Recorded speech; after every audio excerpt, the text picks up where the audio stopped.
晚年凄凉的终极真相，根本不是因为你口袋里没有足够的存款，也不是因为你的儿女天生不孝顺，这只是弱者用来掩盖自身无能的浅层借口。真正的残酷真相是你在50岁到60岁这段黄金过渡期，亲手毁掉了自己的余生筹码，亲手把自己推向了孤独的绝路。存折上的数字只能帮你支付重症监护室的仪器费用，却无法买来半句真心的体贴安抚。儿女迫于道德压力的例行公事，更无法掩盖你精神世界的彻底破产。弘一法师临终前留下绝笔：人生犹如西山日，富贵终如草上霜。这绝不是一句逃避现实的佛系鸡汤，而是现代社会博弈学中最冷酷的人性密码。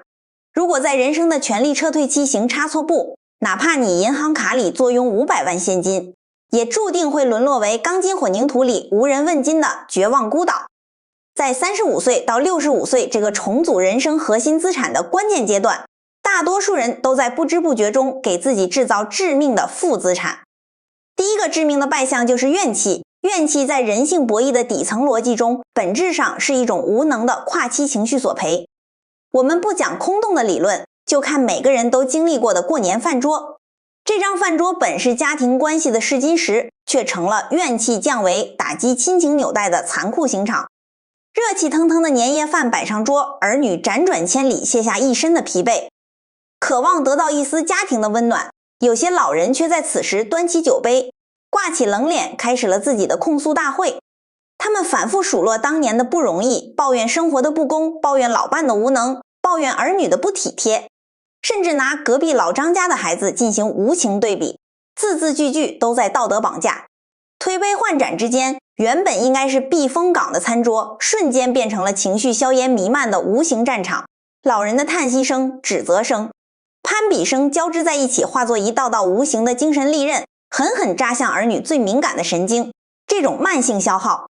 让每一次家庭聚会都变成了痛苦的受。行，你以为你是在争取关注，在提醒儿女要懂得感恩，实则是在对最珍贵的亲情资本进行疯狂的贬值压榨。我见过一个血淋淋的真实案例，一位母亲长期在家里释放这种高强度的精神负荷，导致她的儿子产生了严重的心理创伤。最后，儿子宁愿春节在冰冷的出租屋里吃泡面加班，也绝对不愿跨进家门一步。因为人际关系的底层逻辑永远是能量的互补，绝对不是能量的无底线内耗。在家庭博弈中，情绪价值是最核心的交换资本。没有人愿意长期面对一个情绪黑洞，没有人愿意提供无偿的精神赔偿。你抱怨的次数越多，你以为的受害者身份就会变成摧毁家庭的凶手。第二个致命的败相就是傲气。傲气本质上是自我认知的彻底闭环。许多人在退休后面临核心权力的交接，面临社会地位的直线下滑，却无法接受自己影响力归零的残酷现实，于是开始把战场转移到家庭群和社区里。他们在停车场对陌生人横加指责，在微信群里强行充当高高在上的司令官，不允许任何人反驳自己的意见，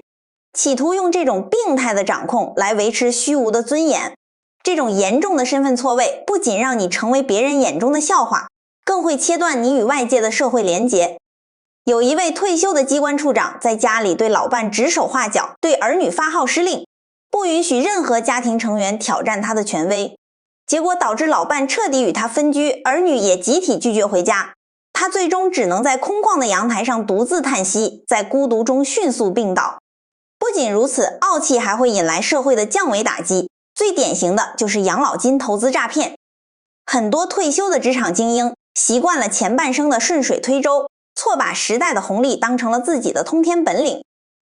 错把职位的虚火当成了自身的永久光环，傲慢地拒绝听取年轻人的风控劝告，盲目将百万养老金砸进所谓的高息陷阱。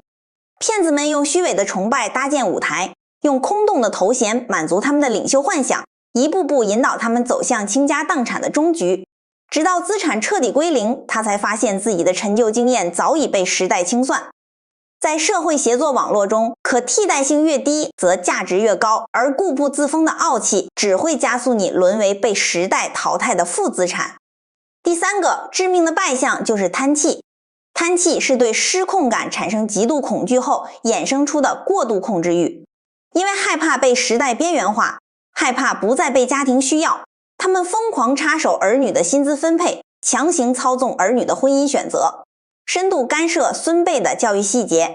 甚至在日常生活中为了一文不值的免费鸡蛋，愿意在寒风中排队2个小时，看似是精打细算的勤俭节约，底层逻辑却是内心极度空虚的投射。他们太渴望占便宜来证明自己的精明，太渴望通过那些骗子导购嘘寒问暖的问候，来填补儿女由于工作忙碌而留下的陪伴空白，最终轻而易举地被保健品骗局席卷空一生。积蓄，数万元买来的假冒伪劣养生器材堆在角落里落满灰尘，不仅没有买来长寿，反而成了亲子关系决裂的导火索。